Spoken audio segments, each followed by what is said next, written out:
এই ফ্রেন্ড সবাইকে নতুন ভিডিওর সাথে স্বাগত জানাই। যাই হোক, আজকে আমাদের বনাই বুড়ির পুজো, বাড়ির পুজো। জাস্ট একটু ভিডিও করলাম তোমাদের সাথে শেয়ার করার জন্য। এটা মন্দির আমাদের, আর এটা হচ্ছে বনাই বুড়ি। আমাদের খুঁটিকেই বনাই বুড়ি বলে। জানি না কোথায় কোন দেশে বা কীরকম কীরকম পুজো করে জানি না, আমাদের এইভাবেই পুজো হয়, প্রত্যেকটা ঘরে এইভাবে আমাদের পুজো হয়।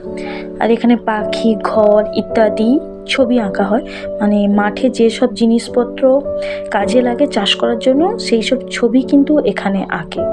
আর নতুন ধান এখানে দেয়, বনাই বুড়ির সাথে পুজো করে। আর পুজো করার পর আমাদের পিঠার নিয়ম আছে, মানে প্রত্যেকটা ঘরে পিঠা হয়, মানে বনাই বুড়ির সাথে বনাই পুজো হবে, নতুন চালে পিঠা হবে। এবার সেই পিঠাই কিন্তু আমাদের বনাই বুড়িকে দেওয়া হয়।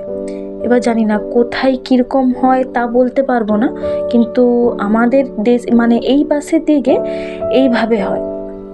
তারপরে এই চাল মানে পুলি পিঠা হয়, জানি না সবাই কি নামে ডাকে, পুলি পিঠা বা পুর পিঠে। ভালো করে চাল গুঁড়িকে গরম জলে মাখিয়ে এই নারকেলের পুর দিয়ে শেপ করা হয়, বিভিন্ন স্টাইলের, যে যেরকম পারে শেপ করে। আমি এইভাবে করেছি, মোমো স্টাইল বা এইরকমই প্রদীপ টাইপের হয়েছে। এবার তারপর এগুলোকে ভাপিয়ে খেজুর গুড়ের সাথে খাওয়া দাওয়া হয়। আর সবাইকে পৌষ মেলা, পৌষ পার্বণ বনাইয়ের শুভেচ্ছা রইল। সবাই ভালো থাকবেন, আবার দেখা হচ্ছে নতুন ভিডিওর সাথে।